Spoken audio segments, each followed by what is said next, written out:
पुणे आणि पिंपरी चिंचवडमध्ये 1 सप्टेंबरपासून रिक्षा भाडेवाढ होणार आहे। अधिकच्या भाडेवाढीला आरटीओ प्रशासनाने मान्यता दिली आहे। जिल्हाधिकारी जितेंद्र डोडी यांच्या अध्यक्षतेखाली झालेल्या बैठकीमध्ये हा निर्णय घेण्यात आलेला आहे।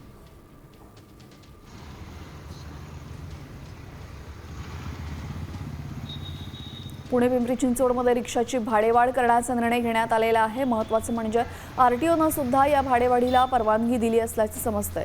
1 सप्टेंबरपासून रिक्षा भाडेवाढ होणार असल्याची माहिती समोर आलेली आहे।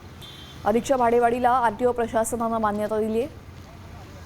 जिल्हाधिकाऱ्यांच्या बैठकीमध्ये हा महत्त्वाचा निर्णय घेण्यात आलेला आहे। 1 सप्टेंबरपासून ही भाडेवाढ होणार असून पुणे पिंपरी चिंचवड सारख्या भागामध्ये ही मोठी भाडेवाढ होणार आहे। 1 सप्टेंबरपासून रिक्षाची भाडेवाढ होणार असून अधिकच्या भाडेवाढीला आता जिल्हा प्रशासनाला सुद्धा आरटीओ प्रशासनाने सुद्धा मान्यता दिली आहे। आपल्यासोबत आपले प्रतिनिधी सागर आव्हाड जोडले गेलेले आहेत। सागर, नेमकी किती भाडेवाढ होणार आहे?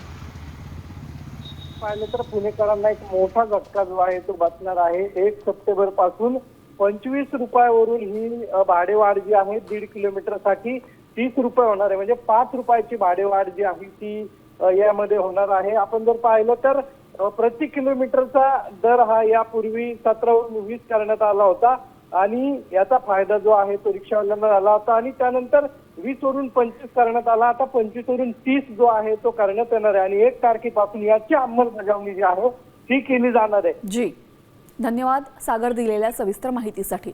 तर आपण पाहतोय 5 रुपयांची भाडेवाढ करण्यात आलेली आहे आणि 1 सप्टेंबरपासून ही भाडेवाढ होणार असल्याची माहिती समोर येते।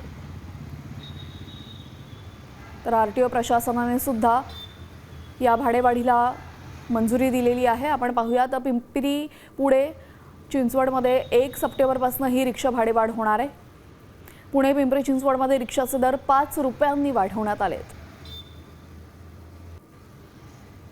पहिल्या 1.5 किलोमीटरसाठी 25 ऐवजी 30 रुपये आता मोजावे लागतील। त्यानंतर प्रति किलोमीटरचा दर 17 वरून 20 रुपये असेल। 1 सप्टेंबरपासून निर्णयाची अंमलबजावणी होणार आहे।